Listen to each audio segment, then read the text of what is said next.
Magandang umaga. Tayo ay magbabalik sa ating pag-aaral sa Sunday School, A Day for Holiness and Happiness, the Lord's Day according to Scripture. At ang intention ko sa series na ito is not really para magiging systematic theology, although of course it is part ng ating pag-aaral.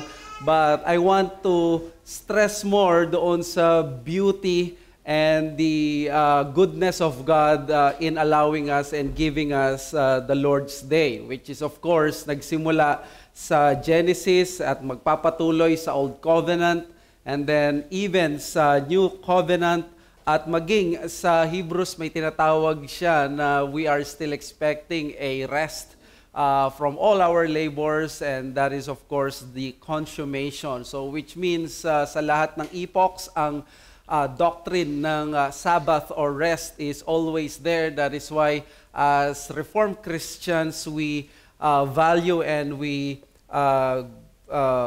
take notice dito sa mga katotohanan na ito. For our second part, we will just continue sa mga pag-aralan natin last week, which is of course, we are traversing yung Old Testament na mga texts which emphasize yung glory and the goodness of God's Lord's Day. We have entitled yung ating lesson ngayon is To Cease and to Cease, which is actually the intention or some of the intentions of God pagdating sa Sabbath. I hope na sa ating pag-aaral na ito, we are being attracted once again and once more sa beauty ng Lord's Day, which of course sa ating mga Reformed Christians, the theology is always there. It is important, but sometimes nagiging perception natin sa Lord's Day ay kung paano ito pinaperceive ng mga ibang evangelical Christians. Somewhat a boring day na kung saan we go to church and then because we don't see some spectacular matters happening, we just dim it na parang it's just an ordinary day. But I hope sa intention or sa plano ko na ito na maipresent sa inyo in a way na without the Lord's Day, really, we would be lost pagdating sa mundong ito. So, let us just go back sa mga napag-aralan muna natin last week sa Genesis 2:3. This is the first time in the scriptures we see the word Shabbath or the word cease or to rest. Sa verse 3, so God blessed the seventh day and made it holy because on it God rested from all His work that He had done in creation. And sa lesson natin last week, we said that from the beginning of time until the end, God has graciously gifted man by separating one sacred and special day, especially for His holiness and for His happiness.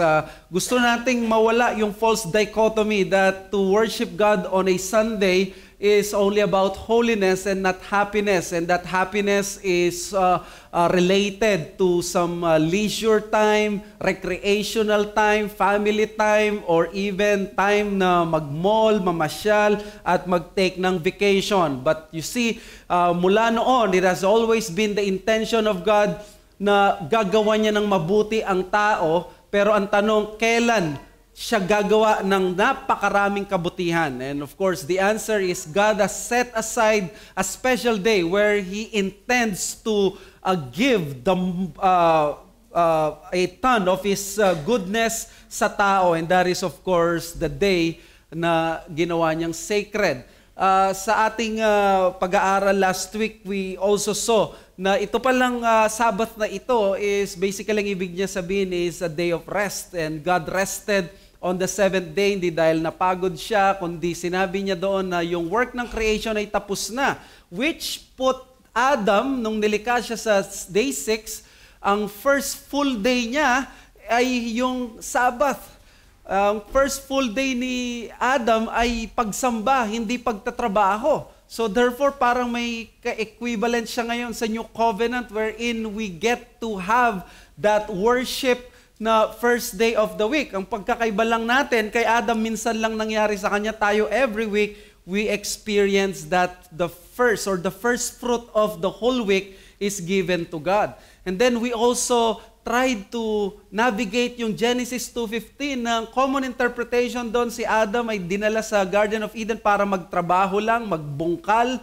But the truth is, sa Genesis 2:15, he did not only become a tiller of the ground, but also a priest in the temple of God na wala pa noon, of course, ang Old Testament temple. There was always the dwelling place of God. Kung wala pa yung tabernacle, the temple, wala pa yung New Covenant church, what happened was, nandun ang presensya ng Diyos. And guess what? Saan yon? Sabi ni G.K. Bill, it is the Garden of Eden. That is why doon sa bago mahulog sa kasalanan ng tao si Adam, we can assume that what he did there was not only till the ground every day, but he set aside the special day where he rested. Because ayon kay John Murray, ito ay nagpatuloy nung hindi pa nagkakasala ang tao. Siyempre, nung nagkasala ang tao mula sa Genesis 3 hanggang chapter 4, pakita nyo na doon, parang wala na nag-observe ng Sabbath. But of course, since nilikha ito ng Panginoon, we can assume na bago maghulog ang tao sa kasalanan, He was always doing this. So when God's people gather to worship God on the Lord's Day, of course, ina-assume ko na dito that we accept yung New Covenant principle na Lord's Day na tayo ngayon.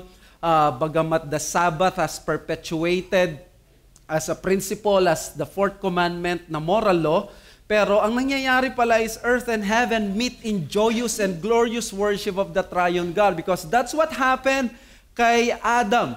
Ang Diyos, bagamat nasa kalangitan siya, ay meron siyang tahanan, ang presensya na niya sa Garden of Eden. So let us try to dig more doon sa utos ng Panginoon na Sabbath. Pag sinabi kasi nating Sabbath, it only means to cease. Pero may gusto pa ako na makita natin na bagamat utos ito ng Diyos para sa ating spiritual good, there is more to it, which is of course beneficial sa lahat ng tao. To the point, ngayon, even non-Christians, they use the word Sabbath to express a thought na there should be a rest sa kanilang busy na buhay. Alam naman natin, isa sa pinakakalaban ng modern man ngayon ay yung toxicity ng work, workaholism, yung masyadong fast-paced yung buhay ngayon, napaka-busy ng tao.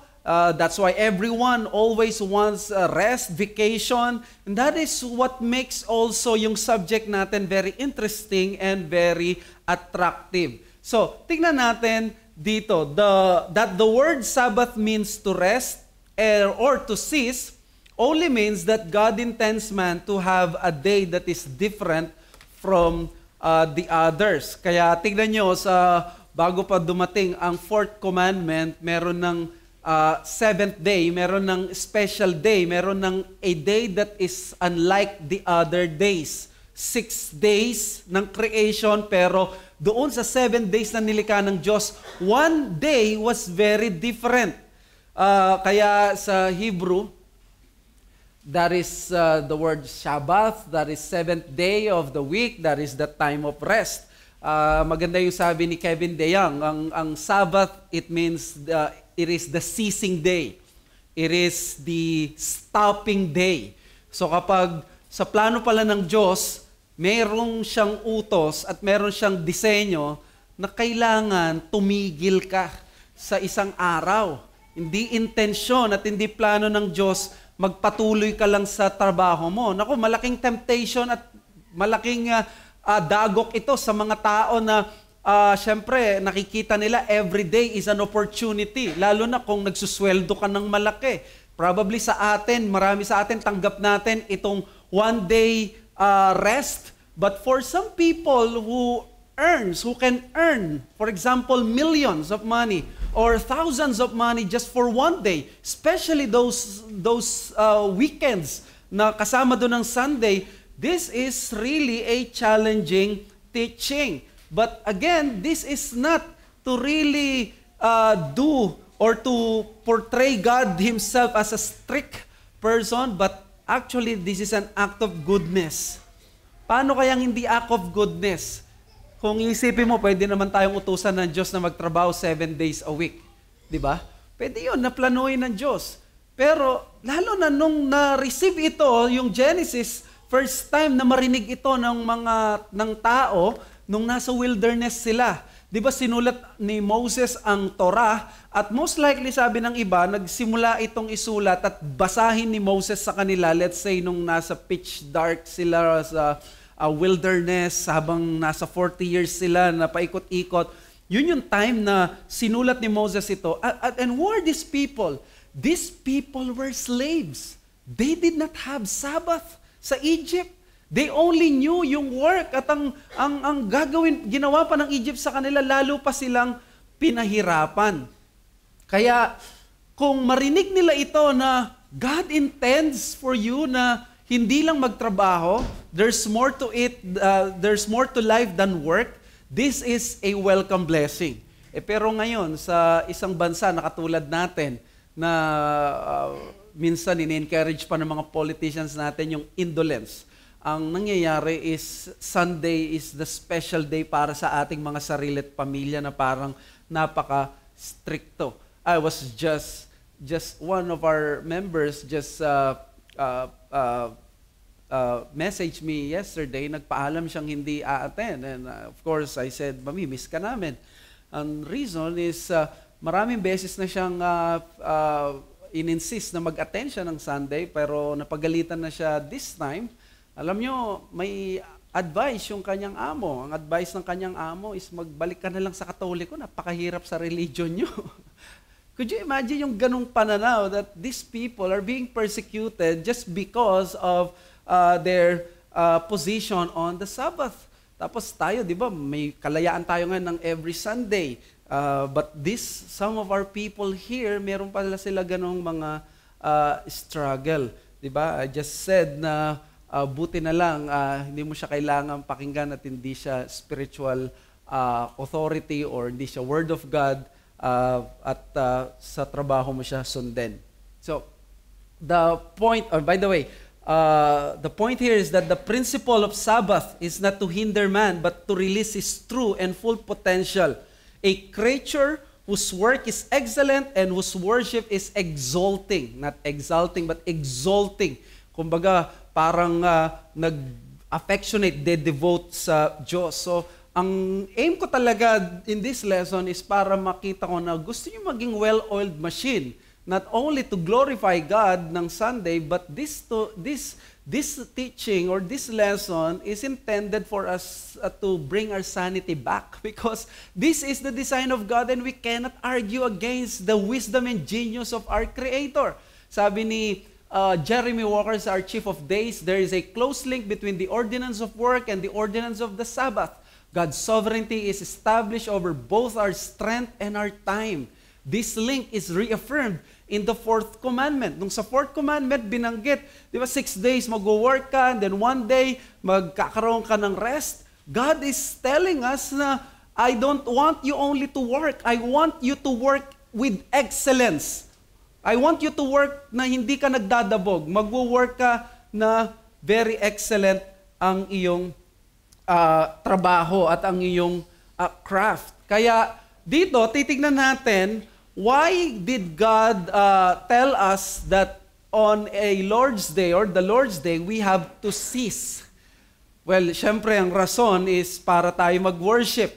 But there is one practical matter na gusto kong i-emphasize. Last week, we said na para sa worship, para sa ganitong bagay. But there is one thing na gusto kong tingnan. Did you know that God intended and designed the Lord's Day or the Sabbath, 1 out of 7, as an ordinance para i-order or magbigay siya ng order sa buhay natin, so that there would be an order in our lives. Hindi ito parang, alam mo yung yung hayop na nangitlog, tapos hinayaan na lang niya yung kanyang mga youngs, and then bahala na kayo sa buhay ninyo. Hindi ganon ang Diyos. Nung nilikha niya yung tao, merong laws dito sa nature, merong laws pagdating sa kanya, sa tao, at para ma-maximize niya yung buhay na ito. Well, sa atin as Reformed, the single most important key to the argument of the perpetuity of the Sabbath in Reformed theology is if whether it is a creation ordinance or not. Marami kasi ang nagtatalo doon sa fourth commandment, moral law. Actually, pwede yon, pero ang mas talagang pagbubuhusan natin ng panahon ay i-defend na yung Sabbath is a creation ordinance. Kasi kapag creation ordinance, by the way, sabi muna ni Palmer Robertson, a creation ordinance, dinefine niya, sabi niya, an inviolable principle inherent in the structure of the world, a structural pattern for His creation. In other words, you're trying to defy yung manual mo, yung design mo, kung papaanong dinisenyo ng Diyos, let's say, yung motor o yung sasakyan, na magkaroon ng 4 na gulong. Ang gagawin mo, tatanggalin mo yung isa, gagawin mo lang na 3 gulong. You are trying to deviate from the design of the engineer. So, ang creation ordinance, may ganito siya. Nilikha ng Diyos ang tao at dahil hindi siya deist, na nilikha niya yung tao tapos pinabayaan na lang niya, at tinali na lang niya yung kanyang kamay, hayaan na lang na mag-evolve ang tao sa kanyang kagustuhan o sa kanyang paraan. God did not do that. He remained transcendent and also immanent. Nag-intervene siya sa creation through the laws na meron tayo ngayon. At ito nga, yung creation, sa atin, nakalagay sa ating DNA, yung ganitong structural pattern ng creation. In fact, di ba, disenyo nga ng Diyos sa atin, matulog ng gabi. And how many of you can testify na iba yung tulog na madilim, di ba, yung gabi, kaysa yung natutulog ka ng umaga? Well, of course, in this imperfect world, you are forced to work ng graveyard shift. But we all know na the design of God is for us na on a regular basis, matulog tayo sa paraan na mahimbing ang tulog natin paggabi. There is a book na very helpful, a layman's guide of the Sabbath question, si Belcher and Belcher Jr. In simple words, it is an unchanging principle for mankind which God established at creation as His purpose and will for mankind. Creation ordinances include the Sabbath, marriage, and labor. These creation ordinances are relevant to the very basic nature of man and are an essential part of the activities of humanity. So, tingnan nyo ang sinabi niya dito, yung creation mandates or yung ordinances, these are the design ng Diyos. Sabbath, marriage, and labor. Di ba, lahat tayo, tanggap natin, creational mandate ang trabaho. Di ba? The design of God for man is to work. Ang design din ng Diyos sa tao is marriage. Now, of course, in the New Covenant, sinanctify ng Diyos ang singleness. Jesus was single.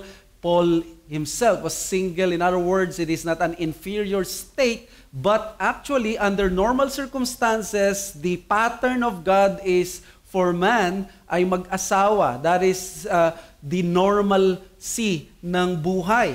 And then, kung normal sa atin at creation mandate ang marriage, nire-recognize natin ang marriage kahit hindi siya kinasal sa church, because it's a creational mandate, then nire-recognize natin yung legitimacy and yung honor and dignity ng work kahit hindi yan nasa ministry, then therefore, even the Sabbath should be recognized as part of that ordinance ng Diyos. So in other words, nilikha ng Diyos ang Sabbath not only for Christians sa atin ngayon. In fact, every person in this world ay may utos ang Diyos sa kanila na as creature, dapat naglalaan ka ng oras o ng araw mula sa 7 araw na yan para maglingkod sa Diyos. Well, of course, we believe the threefold division of the law. Sa mga bago dito sa issue na to, ang reform, usually tayo, ini-insist natin na merong very clear division of the law, ceremonial, judicial, at moral. Bakit mahalagang makita yon? Kasi nga, naniniwala tayo na abrogate yung law. Pero, nung sabi ni Kristo na abrogate na o nawala na yung law, na fulfill na niya, hindi natin pwedeng tanggapin na na-abrogate yung moral law. Yung moral law kasi, they are the laws that are the very reflection of the nature of God. God has to cease from being God para maging bawal ang do not murder, para mawalang bisa yon, at yung do not commit adultery. These are moral laws. They will always be laws kahit saang mang ipok. So, Siyempre, ang gagawin ng iba, they would say na invention, artificial nyo lang yan, kasi malinaw naman ng Mosaic Law is done away with na. Okay, for now, let's try to say na, okay, hindi muna yan ang gagawin nating argument. Magpo-focus tayo sa creation mandate. The creation mandate of the Sabbath allows the new creation to restore what was originally instituted by God in the Old Covenant. So kung ma-insist lang natin na ang Sabbath is creational mandate, tapos na yung issue na ang Sabbath is perpetuated even until today. Bakit? Kasi even before the law was given sa Exodus, alam natin na meron ng Sabbath law or creational mandate na lahat ng creation. So kung ang old creation may Sabbath, how much more ang new creation? Ang new creation, tayo yon. Nabubuhay tayo kay Kristo at meron tayong law ngayon.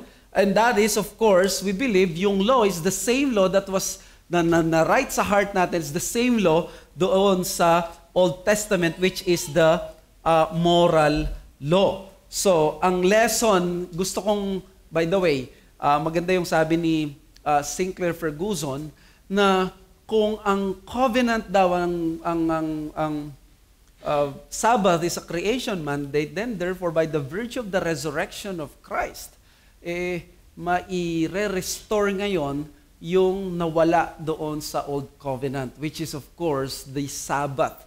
Kaya in the New Covenant, we worship God on the first day of the week, commemorating our Adam, yung resurrection ng ating Adam, which is of course the second Adam. Kaya hindi basta-basta no, na yung dumarating ang araw na linggo, nagtitipon tayo para mag-worship. So the lesson here is that even if man remained in innocence, a weekly rest and worship was still a requirement and an essential part of his life.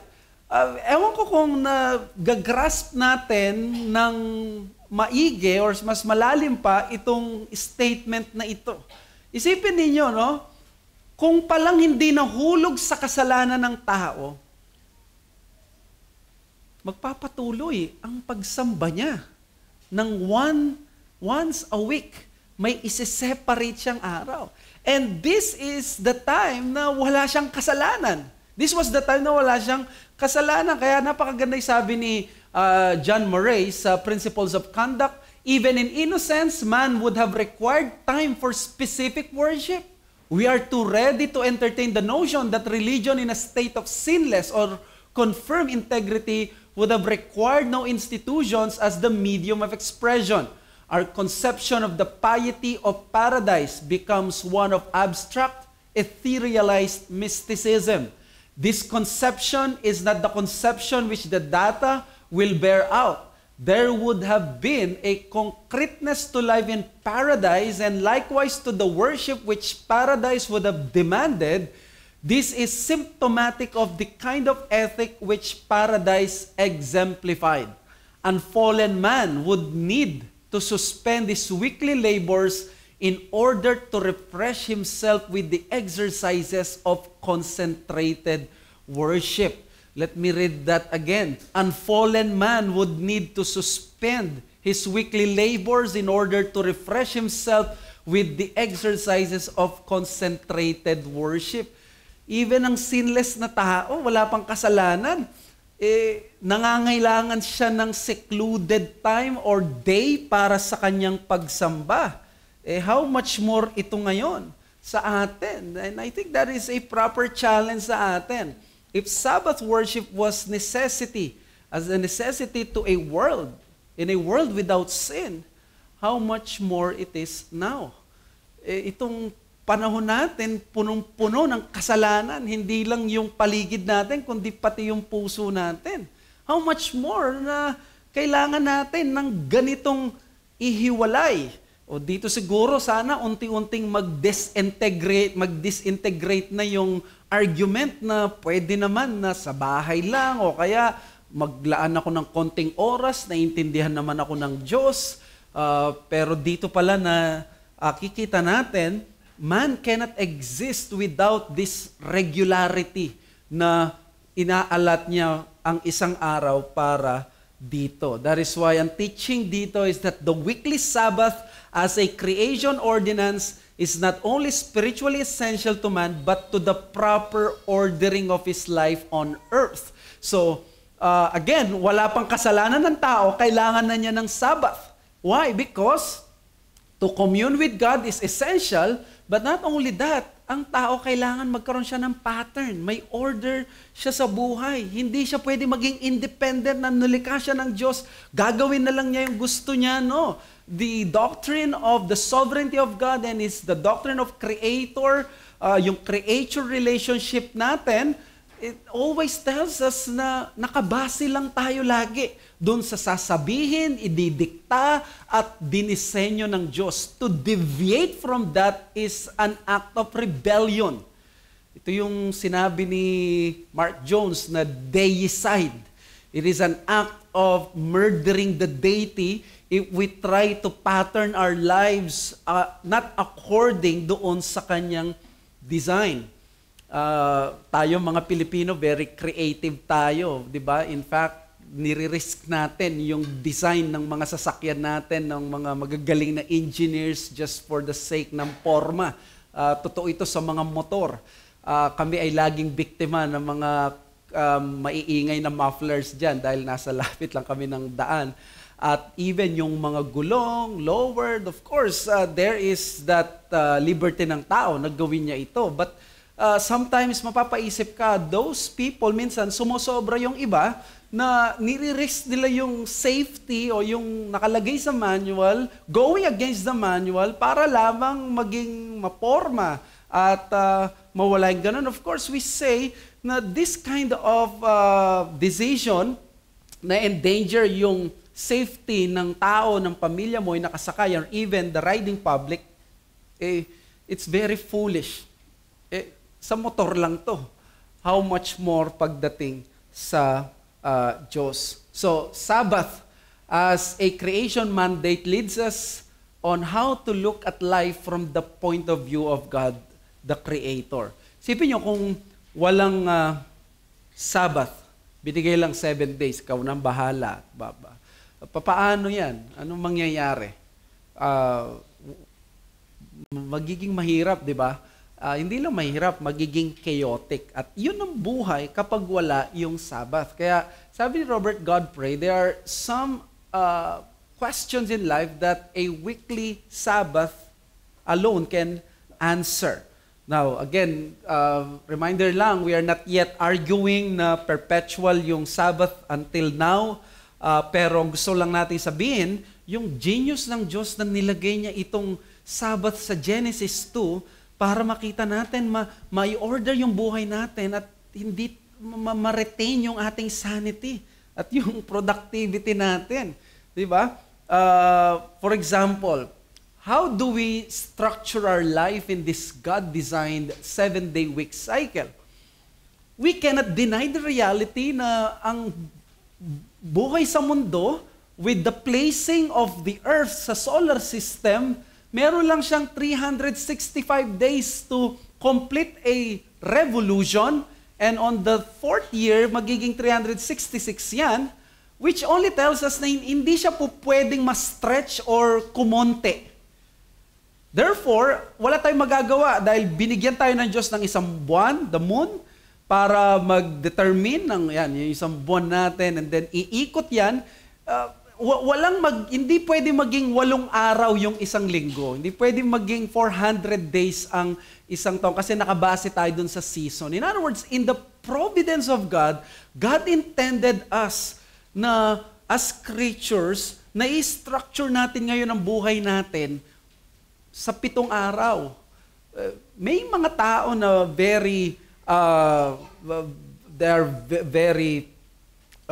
they're extremely driven by productivity.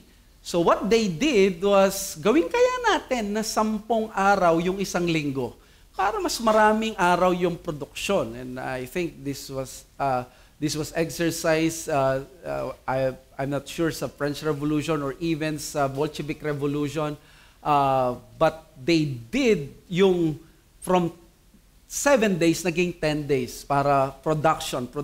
Di ba, bago yung French Industrial Revolution, pangit yung distribution ng wealth sa mundo, 'di ba? Yung mga peasant, napakarami nila, tapos 5% of the population sila yung mga nobility, yung mga kings. But the Industrial Revolution paved the distribution of the wealth. So therefore, nagkaroon ng demand para magtrabaho. And what happened dito sa mga ungodly societies na ito, later on, may nagplano na gawing 10 days.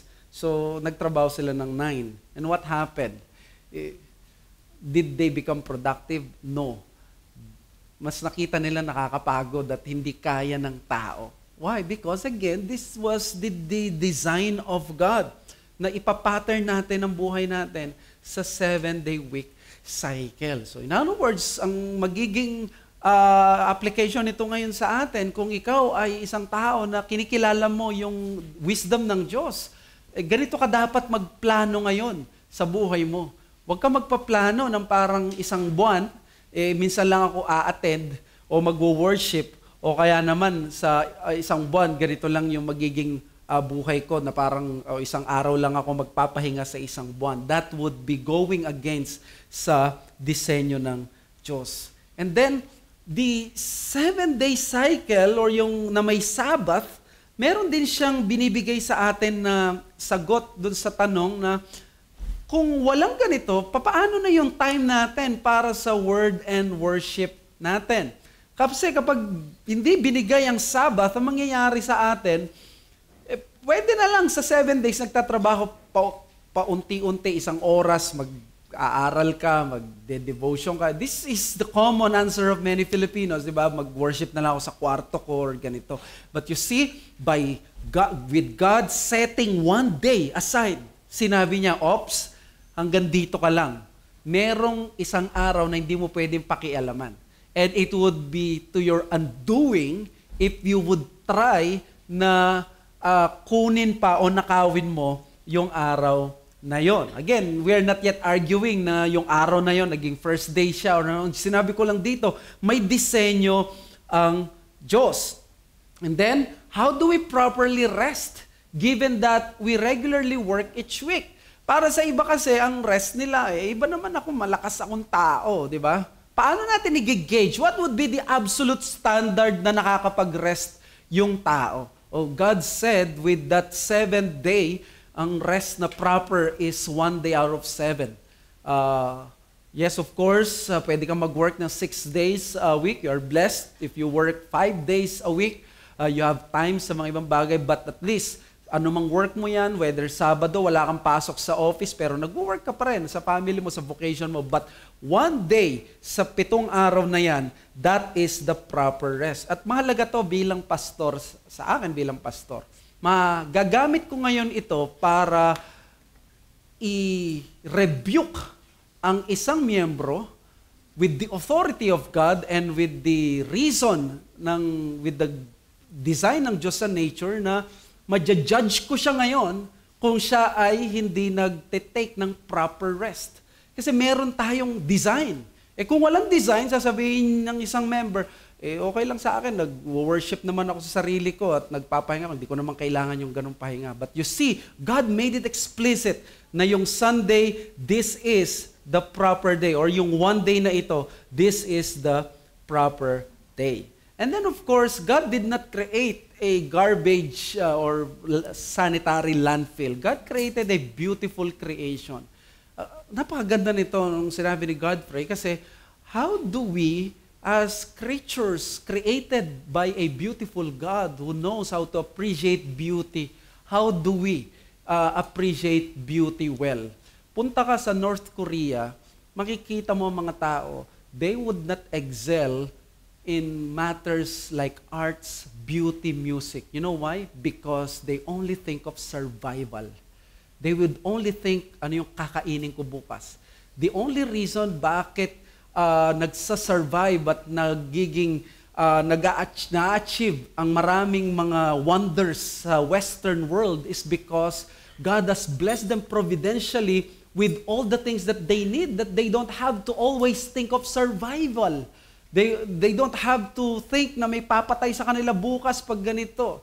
Of course, may nadadalang magandang bagay sa kanila yun, but for a person, naisipin niya, wala akong kakain bukas, magtatrabaho ko ngayon ganito, hindi na yan makakalikha ng magagandang music, wala nang time yan para mag-paint, wala nang time yan para maggamit yung kanyang God-given na beauty na yan. But with that principle of rest, sinasabi ng Diyos sa atin, we are not designed just to continue working and working. There is the other part ng buhay natin na kailangan tingnan natin. Now, this is not to denigrate or to say na mababa dapat o mababa tingin dapat natin sa work o kaya wag nating galingan sa work natin. But we are just saying here na ang plano ng Diyos is also to enjoy the beautiful creation na binigay ng Diyos sa atin. If you go to Psalms, makikita mo doon ang appreciation sa creation. That's part of ng isang tao, ng isang alagad ng Diyos na natututong mag-worship. So, Belcher and Belcher said, if one says the Sabbath is creation ordinance, it follows that the Sabbath possesses a binding nature even before the formal giving of the law at Mount Sinai. This viewpoint goes on to emphasize that the Sabbath is a part of humanity's original and constitutional nature, which if set aside would lead to the moral disorder, degeneracy, and degradation of society. Mapalakpak siguro si Chick-fil-A ngayon, no? Nagsasara siya ng araw ng linggo. Even until today, as a principle ng Christian honor, si Trueth Cathy, if I'm not mistaken. But ang gusto kong makita natin dito is that itong word na ito, the moral disorder, degeneracy, and degradation of society. You know, anong secret ng mga Puritans? Bakit they said na sabi nila doon sa chaplain ni John Owen, wala ka daw makikita sa buong mundo ng army na as godly as that yung kung saan chaplain si John Owen under kay Oliver Cromwell. And then pag pumunta ka daw doon sa Oxford ni John Owen at tatanungin mo daw what is sin sa isang teenager, mapapahiya maraming mga pastor sa magiging sagot ng isang 13-year-old sa panahon ni John Owen. Why? Because these people ay naging bahagi ng kanilang buhay yung pagsamba. Ano ngayon kung pagsamba, pwede naman mag-aral. Hindi kasi yun eh. Gawin mo ng society mo na magsiset siya ng araw na ito. Let's say, they would be instructed by the Word of God. They would be instructed. They would have that understanding ng Word of God. They would not become biblically illiterate. They would be fed sa Word of God. Kaya dito, napaka-helpful nito again sa akin as a pastor under this grid. The idolatry of workaholism is explicitly exposed or exposed in a better way. How do you gauge a man who only lives for work or to work? Wala na siyang ibang ginawa kundi magtrabaho, di ba? Because of the design of God, kaya nating sabihin you're doing it wrong. Kahit napaka-successful niya, kahit napaka-bait niyang tao, marahil ka mag-anak mo to, magulang mo pa siguro. But the answer, of course, is to look for the Sabbath principle in his life. And then, this principle reveals the proper amount of time for worship God has required. Ang tanong natin sa isang tao, how much time should I devote in worship? Well, ang Sabbath principle, it tells us, hindi uubra yung 2 oras lang o 1 oras ng every night na pwede kang mag-meditate na lang and then God will understand you. No. Ang usapan sa Diyos hindi minuto o oras, arawan, araw, na dapat may nakaseparate na araw. At siyempre, ang magiging issue is, binding ba ito dito? We will go to that sa mga darating na panabasa. Gusto ko lang ipakita sa inyo, before man fell into sin, merong ganitong principle, out of 7 days, dapat i-separate ang isang araw. Pagdating ng Mosaic Law, may ganitong principle. Out of 7 days, isang araw. Pagdating ni Jesucristo, wala na si Moses, there's still that Lord's Day na sinabi niya, 6 days at yung Lord's Day, this is the day. It's not Lord's time, Lord's Day. And then even after ng Lord's Day or ng New Covenant, sa final state, what we're going to do is of course worship. So in other words, every epoch ng buhay ng tao, part ang 1 out of 7 na pagsamba. It is not just sinabi niya, maglaan ka naman ng oras sa Diyos. No. Lagi merong araw na sineparate. Whether believe mo dyan, ang law na sinusunod natin ngayon is New Covenant Law, okay pa tayo ngayon because ang ini-insist lang naman natin is at least may 1 out of 7 days. And that makes that day very special. So therefore, the lesson here is our private devotions every morning or evening will not be sufficient in ordering our lives to a God-honoring relationship. Kapatid, hindi pwede na mag-isa ka lang, hindi pwedeng mag-meditate ka lang, hindi pwedeng gawin mo to. You have to separate one day. And again, siguro sasabihin nyo, napaka-obvious naman ang tinuturo mo, Pastor. And that is because I'm a pastor. Napakaraming mga Christians ngayon, they can work ng Sunday and they would argue, ito, sa susunod na lang, I'm doing my devotion naman or ganito. But dumating sana dapat tayo dun sa conviction na there is a special day. Ano mang epoch yan. Before the fall, after the fall, during the Old Covenant, New Covenant, there is a special day lagi set apart. Kaya dapat apektuhan nito ang decision mo, kapatid, kung paano ka magtatrabaho. Of course, there would be sa lessons natin in the future, may mga tatawagin tayong mga providential hindrances, but under normal circumstances, it should always be included sa consideration mo ng work. Nag-live stream ako sa karamihan ng Shepherd's addresses this year, and I was extremely blessed. But one of the things na nagpa-bless sa akin is that doon sa 5,000 pastors and Christian men na nag-register, they had to require, or the church needed thousands of volunteers. And John MacArthur said, yung mga members nila, they had to file leave para lang magkaroon ng paglilingkod sa mga pastor na mag-a-attend ng Shepherd's Conference.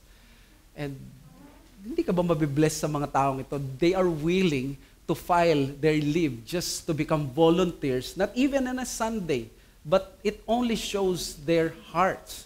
So, sana sa atin, as we try to see itong Lord's Day, God is not trying to punish us. God is trying to give us some good. Kaya nga, we have to cease.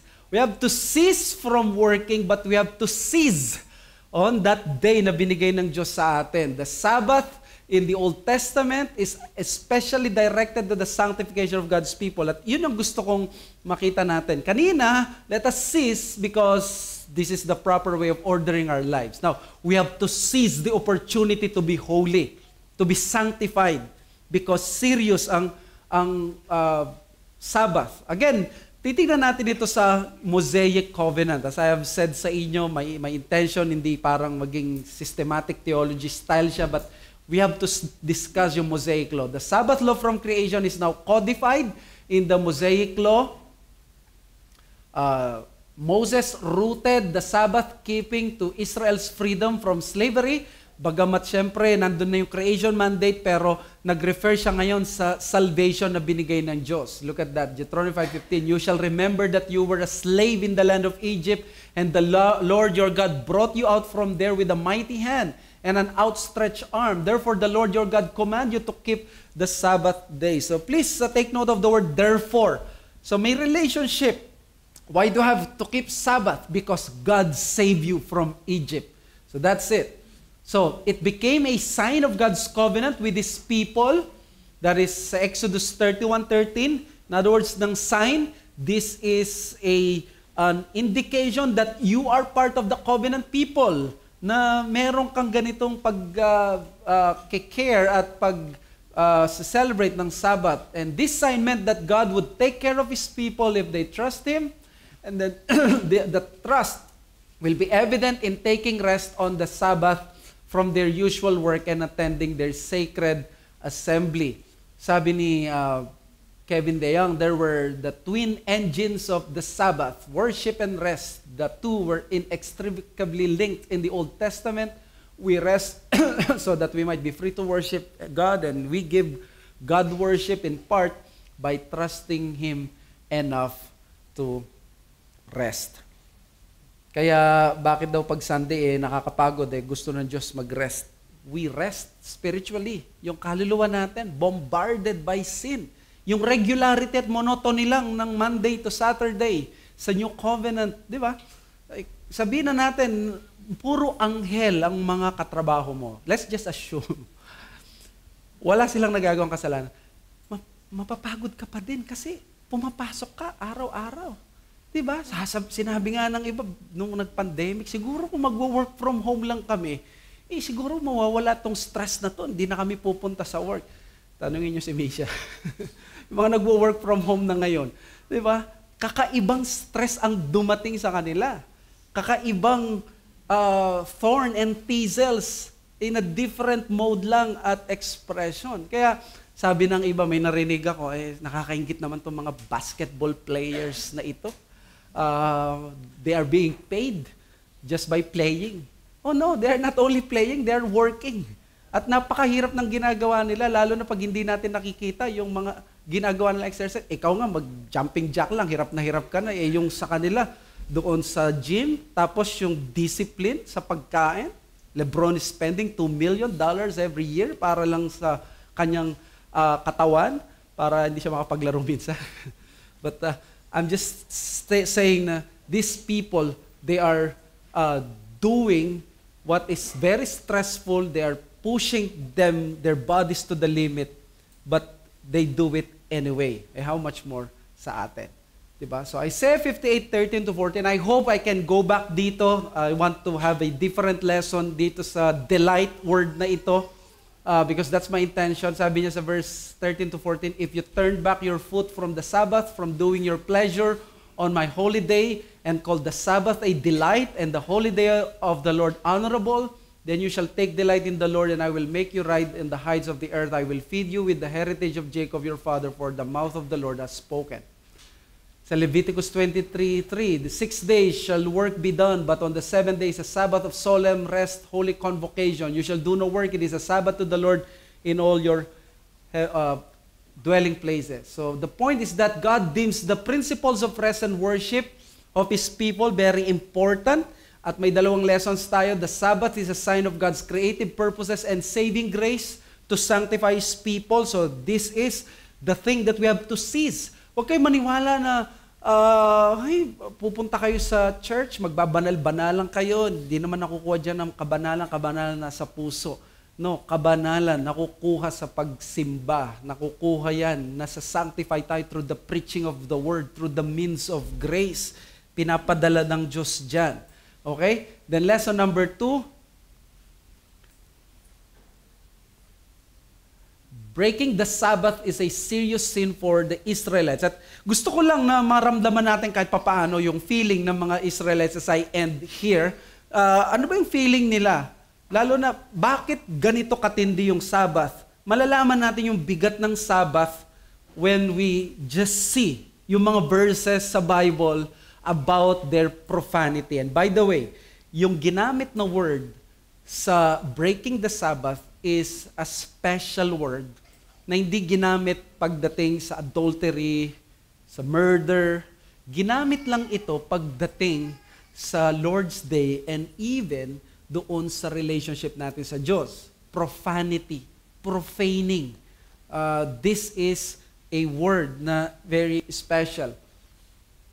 Tingnan natin, sa Exodus 31, you shall keep the Sabbath because it is holy for you. Everyone who profanes it shall be put to death. Whoever does any work on it, that soul shall be cut off from among his people. 6 days shall work be done, but the 7th day is a Sabbath of solemn rest, holy to the Lord. Whoever does any work on the Sabbath day shall be put to death. So, capital punishment. Yung hindi nag-Sabbath. Pwede ba magtaas ang kamay, hindi nag-worship last Sunday? Joke.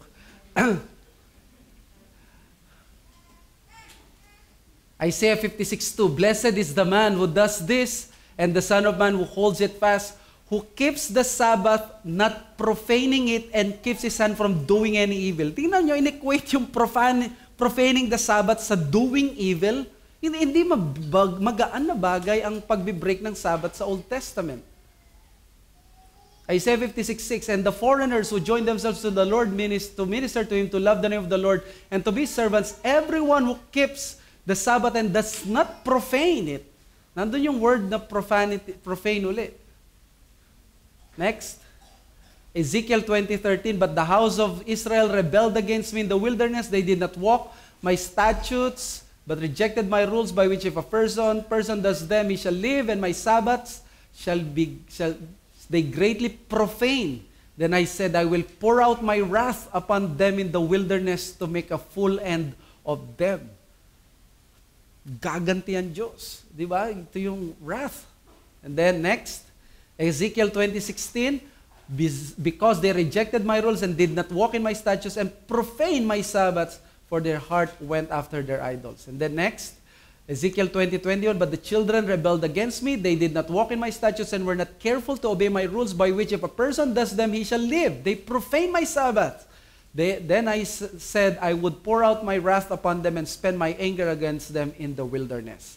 And then Ezekiel 20:24, because they had not obeyed my rules, but they have rejected my statutes and profaned my Sabbaths, and their eyes were set on their fathers' idols. Again, equivalent sa idolatry. Ezekiel 22:8, you have despised my holy things and profaned my Sabbaths. Next, Ezekiel 22:38, moreover, this day have done to me, they have defiled my sanctuary in the same day and profaned my Sabbath.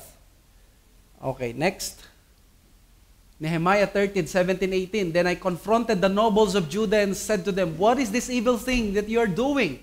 Profaning the Sabbath day? Did not your fathers act in this way, and did not our God bring all this disaster on us and on this city? Now you are bringing more wrath on Israel by profaning the Sabbath. So, mga kapatid, gusto kong maramdaman natin sana yung Israel, kung paano nila naramdaman yung Sabbath. Kasi minsan, pag tinuturo natin to, nilalaktawan na natin to, hindi natin nakikita, nararamdaman yung bigat. Now, syempre, ang magiging sagot is, sa New Covenant, ganyan ba? Of course, hindi naman natin ine-execute yung mga nag-a-absent. Sa ating worship, hindi ganon ang paraan ng Diyos ngayon. Pero we cannot say sa New Covenant, naging mababa ang tingin ng Diyos sa Sabbath. No.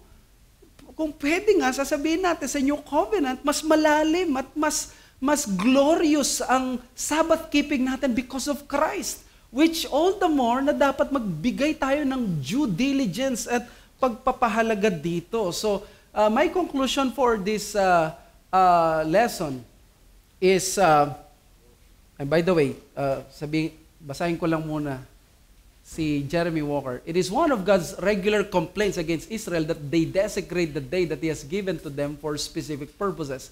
Throughout the books of Moses, this creation ordinance and the fourth commandment underpin or are built upon by ceremonial and judicial law. Throughout the Old Testament, we find that the Jews profoundly misunderstood or abused the Sabbath. This profaning with regard to the Sabbath is essentially a rejection of the divine authority of God. It is an attempt to throw off His lordship over our time and our labor and asserting would-be human autonomy in its place. The divine value system is assaulted. God establishes the day for a holy purpose, but man rebels against God's purpose. We need to see profaning the Sabbath as God sees it. Rebellion. Yun yung nangyayari. We are trying to do our own schedule. Diba? And conclusion, worship God in His special day for your own sanity and purity. You want order in your life? You want sanctification in your life? Sabbath should be a premium sa buhay mo. Especially when you pray for work, when you align or you gagawin mo schedule mo, affected din dito yung paano ka magbabakasyon. Well, hindi naman masama magbakasyon na tatamaan ng weekends, but make sure as much as possible, you did not create that hindrance na hindi ka makapag-worship. You have to find a place where there is a gathering of the people of God. And then, let me just quote this, napakaganda nung sabi ni Robert Godfrey. I believe if the Lord tarries and the history of the American church is written 200 years from now, historians will say a great turning point in American Protestantism was when, in the latter part of the 20th century, churches stopped keeping the Sabbath day holy. And it was one of the factors that led to the most serious decline of religion in America. And statistics agree. Ang mga millennials ngayon sa US, they are not only non-religious, they are even anti-religious and anti-religion. Atheistic sila kung hindi sila atheist. Why? It started daw, sabi ni Godfrey, the moment yung generation ng mga magulang nila, kinancel nila yung Sunday evening worship para manood na ng mga sports events sa US.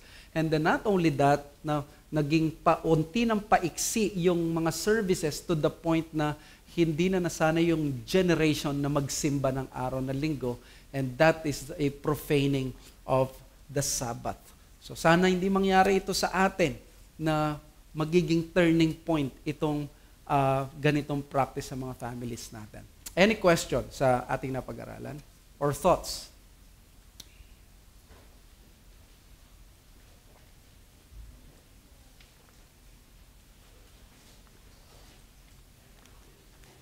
Ay, si Kuya...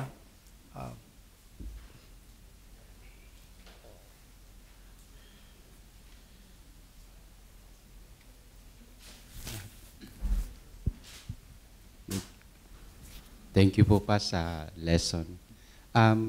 Just want to ask about yung motivation about going to the Lord's Day. I just want to ask if kung ang motivation pa of going to the Lord's Day, is it good na sabihin natin it pleases God? And my second question is, will that be considered na it help us to prevent from committing sin, as what was read by the Isaiah about profaning the Lord's Day? Yep. Naalala ko lang, let's just pray first. Father, we thank you sa aming Sunday school lesson, and we pray na nagdagdag ito not only some information but even that persuasion sa amin na maging bahagi ng buhay namin ang Sabbath, even though nagmumula kami sa iba't ibang walks of life. We thank you for this opportunity ng Sunday school. In Jesus' name we pray. Amen. Answering yung tanong mo, yes, we can